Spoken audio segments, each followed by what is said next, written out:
ആവശ്യങ്ങൾ എന്തൊക്കെ? ഇതേക്കുറിച്ച് സംസാരിക്കാൻ കൊച്ചി ഹൈക്കോടതി ഉദ്യോഗസ്ഥനായ DG സുരേഷും കുടുംബവും നമ്മോടൊപ്പം ചേരുന്നു. വിലക്കയറ്റത്തിന്റെ കാലത്തെത്തുന്ന ഒരു പൊതു ബജറ്റാണ്.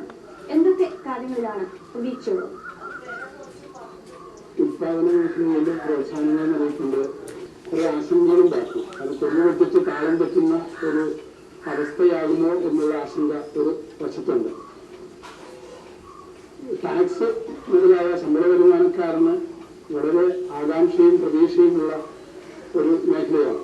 ഇൻകം ടാക്സ് പരിധി ഉയർത്തിക്കൊണ്ട് സാധാരണക്കാരന് കുറച്ചുകൂടി ആശ്വാസം നൽകുന്ന ഒരു നിർദ്ദേശമായിരിക്കും വരിക എന്നാണ് നിങ്ങൾ കാത്തിരിക്കുന്നത്.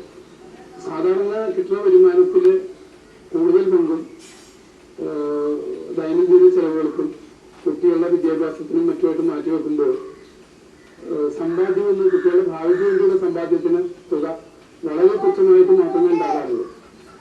ഇത് ഒരു കൊണ്ടുവച്ചിട്ട് താളം തെറ്റിച്ചാൽ വായ്പ എടുത്തുകൊണ്ട് ചില അത്യാവശ്യ കാര്യങ്ങൾ നടത്തേണ്ട അവസ്ഥയിലേക്ക് കുടുംബനാഥന് നിർബന്ധനാവുന്ന അവസ്ഥ. അതുകൊണ്ട് തന്നെ സാധാരണക്കാരെ സംബന്ധിച്ച് പാചകവാതക വില ഉൾപ്പെടെയുള്ള കാര്യങ്ങളിൽ പെട്രോൾ വില വർധനവ് അങ്ങനെയുള്ള കാര്യങ്ങളിലെല്ലാം തീർത്തും ആശങ്കയുണ്ട്. പക്ഷേ കുടുംബത്തിന്റെ ആഭ്യന്തര ബജറ്റിനെ കുറിച്ചുള്ള ആശങ്കയാണ് കുടുംബനാഥനുള്ളതെങ്കിൽ കുടുംബത്തിന്റെ അടുക്കള ബജറ്റിനെ കുറിച്ചുള്ള ആശങ്ക സാധാരണ വീട്ടമ്മമാർക്കാണ് ഉണ്ടാവുന്നത്. പ്രത്യേകിച്ചും പരിപ്പ്, പയറുവർഗ്ഗങ്ങൾ, പഞ്ചസാര തുടങ്ങിയവയുടെയൊക്കെ വില ഇങ്ങനെ കത്തി നിൽക്കുകയാണ്. അപ്പൊ എങ്ങനെയാണ് ഒരു അടുക്കള ബജറ്റ് എങ്ങനെ ഉദാരമായ ഒരു സമീപനം എന്താണ് ബജറ്റിൽ ഉണ്ടാകേണ്ടത്? ഞങ്ങൾ സാധാരണ ഈ ബ്രാഹ്മിൻ കുടുംബമാണ്. അപ്പോൾ ഞങ്ങൾ വെജിറ്റേറിയനാണ് കഴിക്കുള്ളൂ. അപ്പോൾ ഞങ്ങൾക്ക് ഈ തോരപ്പരിപ്പ് അങ്ങനത്തെ ഒക്കെ മേടിക്കുമ്പോൾ തോരപ്പരിപ്പിന് 2 മാസം മുമ്പ് 48 രൂപ, അത് കഴിഞ്ഞ് 58, 60, ഇപ്പോൾ 100 രൂപയാണ് ഒരു കിലോ. അപ്പോൾ ഞങ്ങളെ പോലെയുള്ള വെജിറ്റേറിയൻകാർക്ക് അതുപോലെ വെജിറ്റബിൾസ് പച്ചക്കറിക്ക് വില കൂടി വരിക. ഒരു 40-35 രൂപയുള്ള സാധനത്തിൽ ഇപ്പോൾ ഞാൻ മേടിക്കുന്ന സാധനം ഒരാഴ്ചത്തെ എല്ലാം 4 കിലോ വീതം ഒരാഴ്ച പച്ചക്കറി ഇപ്പോൾ 78-80 രൂപയാണ് ഇപ്പോൾ ഞാൻ മേടിക്കുന്നത്.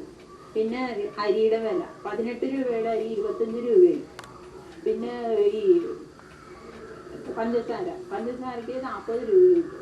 അപ്പോൾ സാധാരണ ഒരു കുടുംബം, ചെറിയൊരു കുടുംബം, ഒരാളുടെ വരുമാനമുള്ള കുടുംബത്തിന് അപ്പോൾ അത് എത്രയോ ബാധിക്കും എന്നുള്ളതാണ് എനിക്ക് പറയാനുള്ളത്. അപ്പോൾ ഈ ബഡ്ജറ്റിൽ അപ്പോൾ അത് ഞങ്ങൾ കുറച്ച് കിട്ടുമെന്ന് പ്രതീക്ഷിക്കുന്നു. അച്ഛനമ്മമാരെ മാത്രമല്ല കുട്ടികളെയും കുടുംബ ബജറ്റ് ബാധിക്കുന്നുണ്ട്. അച്ഛനും അമ്മയും ഈ ബജറ്റ് ഒന്ന് വലിച്ചു പിടിച്ചാൽ, സാധനങ്ങളുടെ വില കൂടുമ്പോൾ ബജറ്റ് ഒന്ന് വലിച്ചു പിടിച്ചാൽ എങ്ങനെയാ കുട്ടികളെ ബാധിക്കുമല്ലോ? തീർച്ചയായിട്ടും ബാധിക്കും. സാധാരണ എല്ലാ മാസവും ഒരു കാലമെങ്കിലും സിനിമയ്ക്ക് അച്ഛൻ കൊണ്ടുപോകും. പക്ഷേ ഈ സാധനങ്ങളൊക്കെ വില കൂടിയപ്പോൾ അതൊന്നും അടുത്തൊക്കെ നിർത്തി. പിന്നെ പുറത്തു പോയി ഭക്ഷണം കഴിക്കാതൊക്കെ ഉണ്ടായിരുന്നു. അപ്പം അതൊന്നും പെട്രോളിന്റെ വില വർദ്ധിക്കുമോ എന്ന ആശങ്കയാണ് ഗൃഹനാഥനെങ്കിൽ അടുക്കള ബജറ്റ് താളം തെറ്റുമോ എന്നുള്ള ആശങ്കയാണ് വീട്ടമ്മയ്ക്ക്. കുട്ടികൾക്കും ആശങ്കയുണ്ട്. കാരണം മാസത്തിലൊരിക്കലുള്ള ഔട്ടിങ്ങും പുറത്തുപോയുള്ള ഭക്ഷണം കഴിക്കലൊക്കെ നിന്നു പോകുന്നു എന്നുള്ള ആശങ്കയുണ്ട്. അതുകൊണ്ട് തന്നെ സാധാരണക്കാരെ സംബന്ധിച്ച് ഏറെ പ്രതീക്ഷയോടെയാണ് ഇത്തവണത്തെ ബജറ്റിനെ നോക്കിക്കാണുന്നത്. ഒപ്പം ബജറ്റിൽ സാധാരണക്കാരന് ഗുണപ്രദമാകുന്ന ഒട്ടേറെ പ്രഖ്യാപനങ്ങൾ ഉണ്ടാവും എന്നുള്ള കാത്തിരിപ്പിലാണ് കേരളത്തിലെ മിക്ക ഇടത്തരം കുടുംബങ്ങളും. വീട്ടുമാർ